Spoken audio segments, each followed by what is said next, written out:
हथियारों की कमी की खबर आ रही है। पुतिन अब अपने उन पुरानी क्रूज मिसाइलों का इस्तेमाल कर रहे हैं जिन मिसाइलों से न्यूक्लियर वॉरहेड हटाए जा चुके हैं।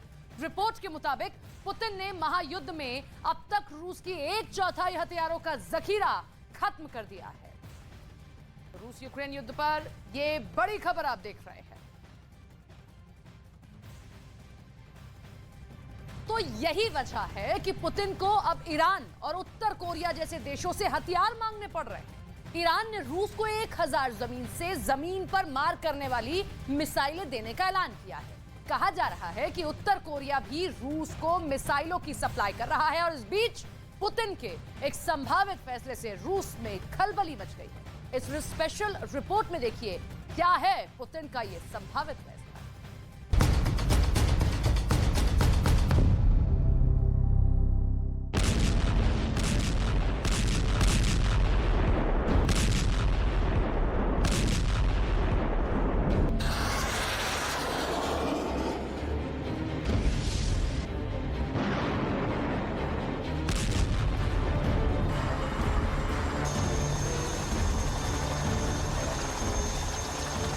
ये पुतिन के दुश्मन नंबर 2 के हेलीकॉप्टर्स का जलवा है। हवा में दंडनाता हुआ लयबद्ध होकर योद्धा यूक्रेन के रण क्षेत्र में उतरने के लिए रेडी है। ज़ेलेंस्की को ये नया हथियार ब्रिटेन से गिफ्ट मिला है। अंधकार में डूबे यूक्रेन के लिए ये हेलीकॉप्टर्स रोशनी की तरह है जो पुतिन की आंखों के आगे कुछ पल के लिए ही सही अंधेरा फैला दे। जरा सोचिए, ये ब्रिटेन में रिटायर हो चुके हेलीकॉप्टर्स अब यूक्रेन पहुंचने वाले हैं और ऐसे ही हथियारों के दम पर ज़ेलेंस्की खेरसॉन पर दोबारा कब्जा कर लेते हैं और खेरसॉन की क्या 55% हारे यूक्रेन पर ज़ेलेंस्की दोबारा विजय प्राप्त कर चुके हैं। कहा जा रहा है कि ज़ेलेंस्की 2014 में जीते पुतिन के क्राइमिया तक मार करने में सक्षम है। ज़ेलेंस्की के पास क्या कोई वॉर वाली मैजिक स्टिक है?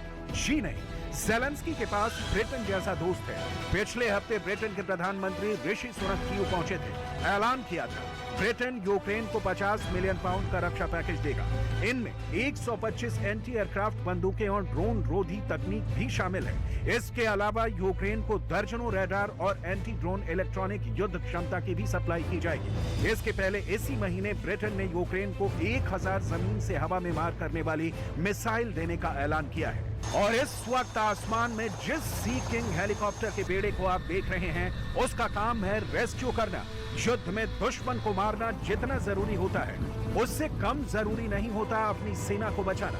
सी किंग यही काम करने यूक्रेन आ रहा है। ज़ेलेंस्की को मिल रही इस विदेशी मदद के चलते क्रेमलिन में पुतिन के दिन का चैन और रात का आराम हराम हो चुका है। हार पर हार के हाहाकार ने पुतिन को ज़ेलेंस्की के खिलाफ नए प्लान पर काम करने के लिए मजबूर कर दिया है। इस प्लान को कामयाब बनाने के लिए पुतिन वो सब कर रहे हैं जिसे कभी न कभी करने को कहा जाता है। जैसे पश्चिमी मीडिया में खबर सुर्खियां बटोर रही है कि पुतिन रूस में मार्शल लॉ लागू कर सकते हैं। कहा जा रहा है कि मार्शल लॉ को या तो पूरे रूस में या रूस की राजधानी मॉस्को और सेंट पीटर्सबर्ग तक ही रखा जा सकता है। इस खबर की कतई पुष्टि नहीं की जा सकती जब तक कि रूस की सरकार की ओर से मार्शल लॉ या ऐसे किसी नियम का ऐलान हो जाए। पुतिन के दिमाग में इस वक्त क्या चल रहा है, दुनिया भर के एक्सपर्ट ये समझने के लिए स्टडी और रिसर्च कर रहे हैं। लेकिन सवाल है कि मान भी लीजिए कि पुतिन अगर रूस में मार्शल लॉ लागू करते हैं तो पहला सवाल कि मार्शल लॉ लागू करने की पुतिन क्यों सोच रहे हैं? मार्शल लॉ लागू क्यों किया जाएगा?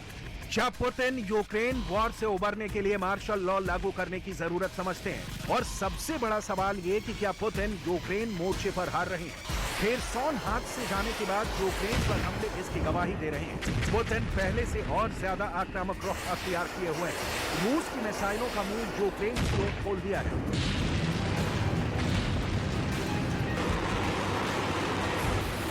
यूक्रेन में कुदरत के कहर वाली सर्दी शुरू हो चुकी है और पुतिन के गोले हैं कि थमने का नाम नहीं ले रहे।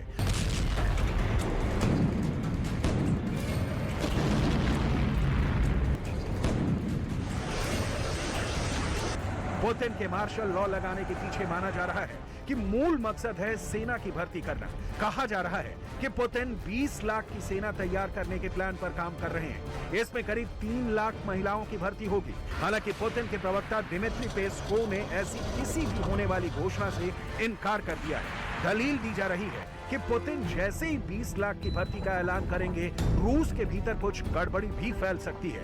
इसके अलावा पुतिन ने जब 3 लाख सैनिकों की भर्ती की थी, तब भी रूस के कई शहरों से विरोध प्रदर्शन की तस्वीरें आई थी। इन दोनों कारणों के चलते पुतिन सेना की भर्ती के दौरान मार्शल लॉ लागू कर सकते हैं। पुतिन का पूरे रूस में या देश के कुछ शहरों में मार्शल लॉ लगाने का प्लान अब तक कहां पहुंचा है, ये किसी को नहीं पता। लेकिन आपको भी रूस में मार्शल लॉ अगर लगता है तो क्या होगा, ये जरूर जानना चाहिए। मार्शल लॉ का मतलब है जहां भी ये लागू होता है, वहां की शासन व्यवस्था सीधे सेना के हाथों में आ जाती है। इसे सैनिक कानून या फिर आर्मी एक्ट के नाम से भी जाना जाता है। अगर कहीं पर मार्शल लॉ लागू होता है तो वहां उस देश या क्षेत्र से नागरिक कानून समाप्त हो जाते हैं। ये कानून लागू होते ही सेना को कई तरह के अधिकार मिल जाते हैं। सेना को कोई भी फैसला लेने से पहले सरकार की अनुमति की जरूरत नहीं होती है। मार्शल लॉ के खिलाफ बोलने वालों की तुरंत गिरफ्तारी का अधिकार भी सेना के पास होता है। मार्शल लॉ के दौरान सेना ही अदालत का भी काम करती है।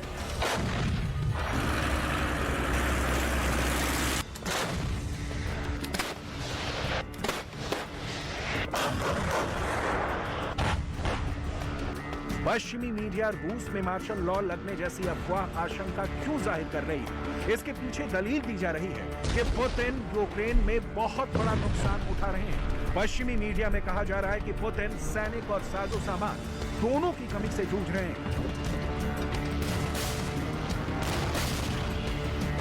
यूक्रेन ने दावा किया है कि 24 फरवरी यानी युद्ध की शुरुआत से 24 नवंबर तक उसने पुतिन के 86,000 से ज्यादा सैनिकों को मार गिराया। लिहाजा पुतिन को बड़े पैमाने पर रूस में सैनिक भर्ती अभियान चलाना होगा और इस हालत में रूस के नागरिकों का भड़कना तय दिख रहा है, क्योंकि रूस की हुकूमत पर भले ही पुतिन ने 100% पकड़ बना रखी हो, माना जा रहा है कि रूस के भीतर एक ऐसा वर्ग मौजूद है जो इस महायुद्ध के पुतिन के फैसले के खिलाफ है। पुतिन ने शनिवार को उन माताओं से मुलाकात की जिनके लाल पुतिन के ऑर्डर पर यूक्रेन मोर्चे पर तैनात हैं। Я с ними иногда говорю, я по телефону с некоторыми, и по телефону говорил напрямую с ребятами прям. Но во всяком случае я говорил с теми, кто меня даже удивлял своим настроением, своим отношением к делу. Они не ожидали этих звонков от меня. тоже через мам, кстати говоря, эти звонки. सैनिकों की कमी के बाद पुतिन के सामने बड़ा मुद्दा है हथियारों की कमी का। पश्चिमी मीडिया में पुतिन के पास युद्ध में चलाने के लिए हथियारों की कमी की कई रिपोर्ट प्रकाशित की जा चुकी है।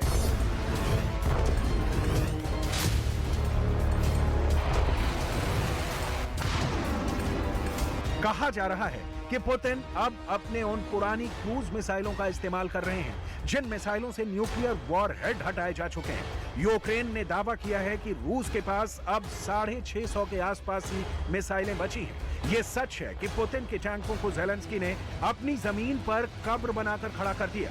यही वजह है कि पुतिन दूसरे देशों से हथियार आयात करने के लिए मजबूर दिख रहे हैं, क्योंकि रूस में हथियार प्रोडक्शन तेज होने के बावजूद रूस को और हथियार चाहिए। इसलिए ईरान ने यह मान लिया है कि वो पुतिन को 1000 शॉर्ट रेंज जमीन से जमीन पर मार करने वाली मिसाइलें दें। एक रिपोर्ट के मुताबिक उत्तर कोरिया भी पुतिन को मिसाइल सप्लाई कर रहा है। युद्ध के शुरू होने पर महज कुछ ही दिनों में खत्म हो जाने की उम्मीद थी, लेकिन अब करीब 10 महीने होने चले और इसका अंत नजर नहीं आ रहा। क्रेमलिन इस बात को स्वीकार कर रहा है कि उसकी सेना को हारना पड़ा है। बीते कुछ हफ्तों के दौरान रूस की सेना के हाथों से वो इलाके निकल गए जिस पर उसने इस युद्ध के दौरान कब्जा किया था। सैनिकों की संख्या बढ़ाने के लिहाज से राष्ट्रपति व्लादिमीर पुतिन ने आंशिक तौर पर लामबंदी की घोषणा की है, या कहें कि ये करने के लिए उन्हें बाध्य होना पड़ा, अन्यथा पुतिन ऐसा नहीं करते। इस बीच आर्थिक प्रतिबंध रूस की अर्थव्यवस्था को बदतर कर रहे हैं। पुतिन उस मोड़ पर खड़े हैं जहां रूस की इकोनॉमी के और गिरने से पहले यूक्रेन वॉर से उन्हें निकलना ही होगा।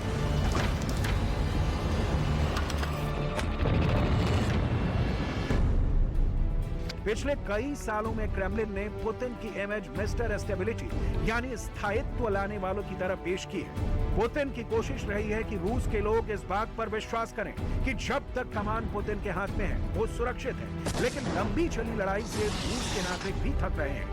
वो अपनों को इस सर्दी के सितम में अपने घर में देखना चाहते हैं। कहा जा रहा है कि यूक्रेन के मोर्चे पर लड़ रहे कई रूसी सैनिक इस बात की शिकायत कर रहे हैं कि इस युद्ध का रूस को जितना फायदा हो रहा है उससे कहीं ज्यादा घाटा हो रहा है।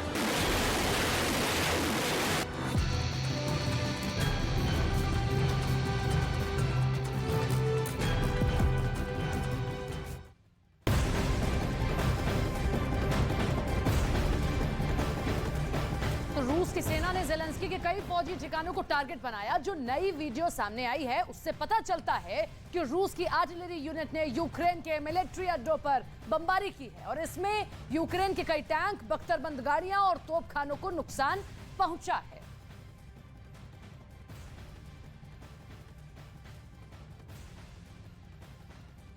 पुतिन के इन हमलों की बड़ी वजह यह है कि सर्दी आ गई है और इस वक्त यूक्रेन के कई इलाकों में बर्फ भी गिर चुकी है। रूस ने अब इस मौके का फायदा उठाने के लिए बमबारी तेज कर दी है।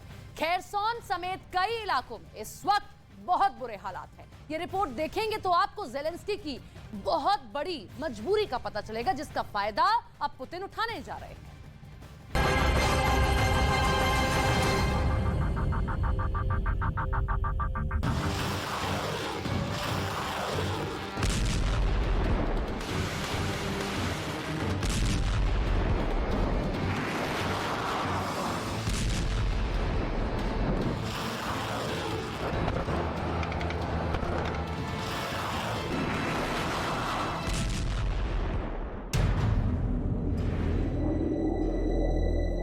ये वो तस्वीरें हैं जिन पर इस वक्त पूरी दुनिया की निगाहें जमी हुई हैं। ये तस्वीर इस वक्त दुनिया की सबसे बड़ी खबर है। अमेरिका, ब्रिटेन और फ्रांस, साथ ही यूक्रेन और रूस भी इन तस्वीरों से उठने वाले सवालों का जवाब तलाशने में लगा हुआ है कि 9 महीने से चली आ रही जंग अब कौन सी करवट लेगी।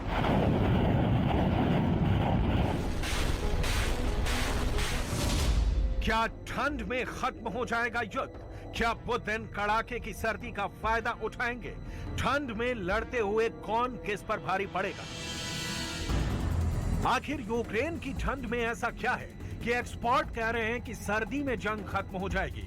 10 मिनट के इस रिपोर्ट को बहुत गौर से देखिए, तभी आपको समझ में आएगा कि इस बात की चर्चा अब जोर क्यों पकड़ रही है कि ठंड में जंग का अंत हो जाएगा। लेकिन अंत को समझने से पहले जरूरी है कि आप जंग की शुरुआत को जानें।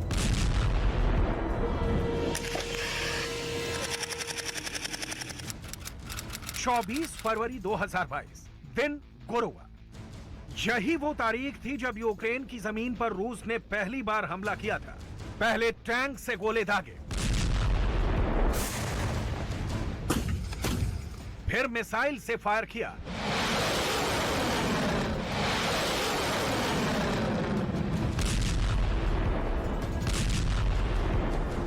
अपने एडवांस फाइटर प्लेन से ज़ेलेंस्की की जमीन पर बमबारी की।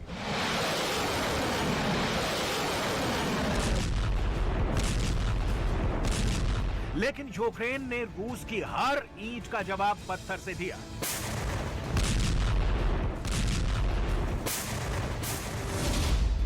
यूक्रेन का दावा है कि जंग में उसने दुश्मन के करीब 18,000 हथियारों को तबाह कर दिया। इसमें टैंक भी हैं, बख्तरबंद गाड़ियां भी हैं, क्रूज मिसाइल भी है और ड्रोन भी है। फाइटर प्लेन के अलावा हेलीकॉप्टर के आंकड़े तो बहुत ज्यादा है। ज़ेलेंस्की का दावा है कि पुतिन के 86,700 से ज्यादा सैनिक इस युद्ध में मारे गए।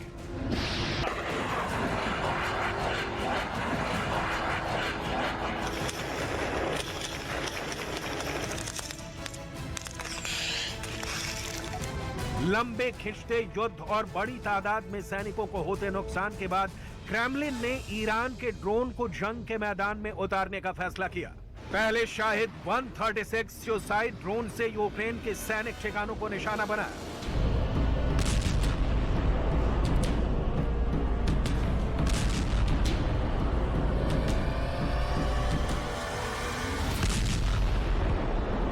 यूक्रेन की राजधानी कीव में शाहिद 136 के लगातार हमले हुए। इन हमलों में 50% से ज्यादा बिजली घर तबाह हो गए। नतीजा कीव में ब्लैकआउट, हर जगह अफरा तफरी, सड़क चौराहों पर भागते लोग, जान बचाने के लिए आड़ लेते दिखे लोग, शहर छोड़कर किसी दूसरे ठिकाने की तरफ बढ़ते हुए लोग।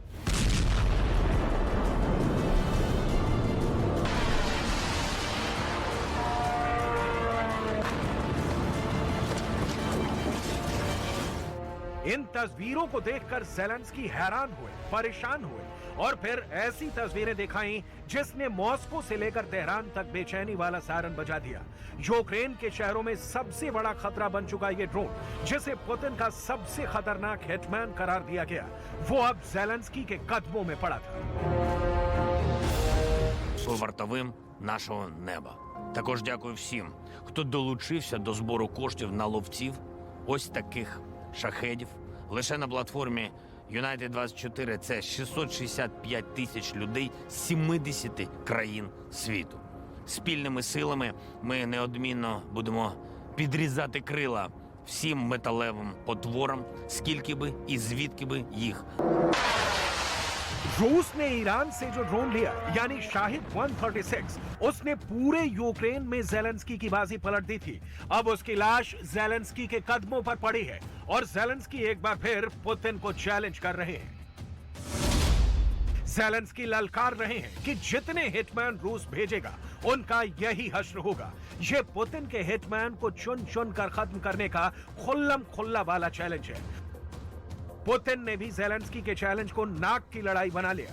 पुतिन अब सर्दी को हथियार बनाकर यूक्रेन को घुटने पर लाने का प्लान बना लिया है।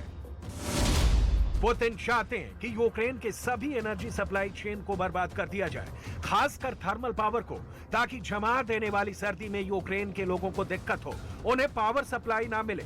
जाहिर है, जब बिजली नहीं होगी, गैस नहीं होगी, तो वहां के लोग हीटर जैसे संसाधनों का इस्तेमाल नहीं कर पाएंगे। ये तस्वीर राजधानी कीव की है। शहर पर शाहिद ड्रोन का कहर इस कदर बरसा कि पूरा कीव अंधेरे में डूब गया। बुनियादी सुविधाओं के लिए लोगों को मशक्कत करनी पड़ रही है। पानी की एक एक बूंद के लिए लंबी लंबी लाइन लगी है। बिजली को रिस्टोर करने का काम जारी है, लेकिन अभी भी 70% से ज्यादा हिस्सा शहर का बिना बिजली के ही रहने को मजबूर है। Відчуття. У перші дні війни, коли була небезпека, що сюди доберуться оці наші минулі друзі. Ну, а зараз це певні невеликі незручності. Ну нічого, це ми переживемо. अब आपको खेरसॉन की तस्वीर दिखाते हैं। कुछ दिन पहले यूक्रेन के कब्जे में आए इस शहर पर रूस की मिसाइल फिर से कहर बनकर बरस रही है। नीप्रो नदी के पास बने इस शहर पर मॉस्को हर हाल में दोबारा कब्जा चाहता है। यही वजह है कि पुतिन ने हमले और तेज कर दिए हैं। अब लोगों के पास अपना सब कुछ छोड़कर यहां से पलायन करने के अलावा कोई रास्ता नहीं बचा है। खेरसॉन में अब पहले से ज्यादा मिसाइल हमले हो रहे हैं। रूस के रॉकेट बैटरी अब दोगुनी तैयारी के साथ अटैक कर रही है। Не было никаких ни обстрелов, ничего. А потом вот начался просто вот такой вот круглосуточный, как это называется, кошмарить. Они просто начали нас кошмарить, бить хаотично. Нет никаких ни целей, ни военных объектов, ничего, ни инфраструктуры, как говорится. Ничего, просто по жилым кварталам. Другого я не вижу другого. Буквально через 3-4 дня, как они вышли с Херсона, начались обстрелы. Последние 3 дня сильные обстрелы. Много погибших, пострадавших по центру города, по жилым домам, по всему.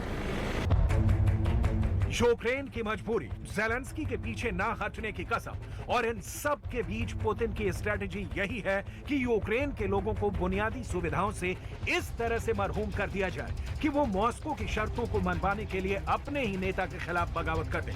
लेकिन ये लड़ाई अब सिर्फ पुतिन वर्सेस ज़ेलेंस्की नहीं रह गई है। अमेरिका के साथ ही ब्रिटेन और यूरोप के कई देश ने ज़ेलेंस्की का दामन थाम रखा है। एक पुतिन है जो ज़ेलेंस्की को बर्बाद कर देना चाहते हैं, दूसरी तरफ यूरोपीय देश हैं जो ज़ेलेंस्की के साथ खड़े हैं और लगातार मदद कर रहे हैं। फ्रांस ने यूक्रेन को 100 पावर जनरेटर देने का ऐलान किया है। वहीं ब्रिटेन ने $60 मिलियन की अतिरिक्त मदद देने का ऐलान किया है। जिससे कि यूक्रेन अपने लोगों को रूस की बमबारी से हुए नुकसान के बाद आने वाली परेशानी से बचा सके। ब्रिटेन ने जो नई मदद का ऐलान किया है उसमें 24 एम्बुलेंस के साथ 11 इमरजेंसी व्हीकल भी शामिल है। युद्ध के शुरू होने के बाद से ही पूरी दुनिया जानती थी कि सर्दी आ जाएगी तो यूक्रेन में सितम लाएगी और जो युद्ध में तबाही होगी उसकी सिर्फ कल्पना की जा सकती है। यूक्रेन में सर्दी कैसे पड़ती है इसकी जानकारी आपको जरूर होनी चाहिए, क्योंकि तभी आप समझ पाएंगे उससे जन्मी कठिनाइयां। क्योंकि सेना के सामने एक साथ तब दो दुश्मन खड़े होंगे, पहला एनिमी सोल्जर और दूसरा हॉरर विंटर।